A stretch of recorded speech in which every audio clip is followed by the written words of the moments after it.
Syria has received its first batch of Russian anti-aircraft missiles, and that's what President Assad told the Hezbollah television network. The statement's adding fuel to the tensions over the S-300 air defense system, with the U.S. slamming Russia's actions and Israel signaling it would prevent it from becoming operational. RT's Paul Sleer is following international escalation over Syria. Moscow says that it will continue to supply air defense missiles, calling it a balance that is designed to deter foreign intervention inside Syria. The Russian Foreign Ministry says that it will restrain, this is to quote the ministry, some hotheads from escalating the conflict to the international scale. But the United States, as expected, has condemned the sale, while here in Israel, the Israelis are saying that they will act to prevent the S-300 missiles from becoming operational on Syrian soil. The Israeli Defense Minister Moshe Ayalon says that if the missiles reach Syria, and to quote him, Israel will know what to do. At the same time, controversy continues over the lifting of the EU embargo for lethal aid for the rebels inside Syria.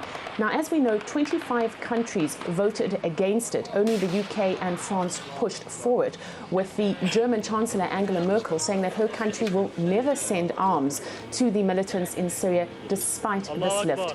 Now, in this interview with Hezbollah TV, the Syrian President Bashar al-Assad says that there are around 100,000 foreign mercenaries who are fighting on the side of the rebels inside Syria.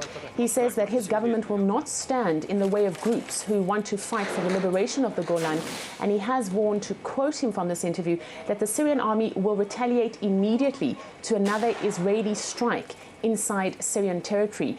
Washington has said nothing about this huge number of foreign mercenaries operating inside Syria, although it has been critical of Hezbollah fighting on the side of the Syrian President Assad. There is an international peace conference that is being planned in Geneva next month that will be brokered by both the US and Russia. But in the same interview to Hezbollah TV, the Syrian President Assad said that he was not particularly hopeful that anything would come out of this. He did, however, say that Syria will take part, but again that he doesn't expect any kind of big decisions to be made. The opposition, meanwhile, remains divided. This video has emerged from the recent Syrian National Coalition meeting, and it shows the frustration of envoys of both Western and Arab nations when the SNC fails to broaden the coalition by making more seats available. The French ambassador chastised members of the opposition. He was angry over the coalition's failure to agree on introducing new members. You don't deserve the efforts that we made. One member replies, asking, will you cut the weapons? The French ambassador then says, did I say so? I didn't say that. What it does seem is that the collapse of the talks had a lot to do with the push and pull of various foreign powers jockeying for influence within the coalition.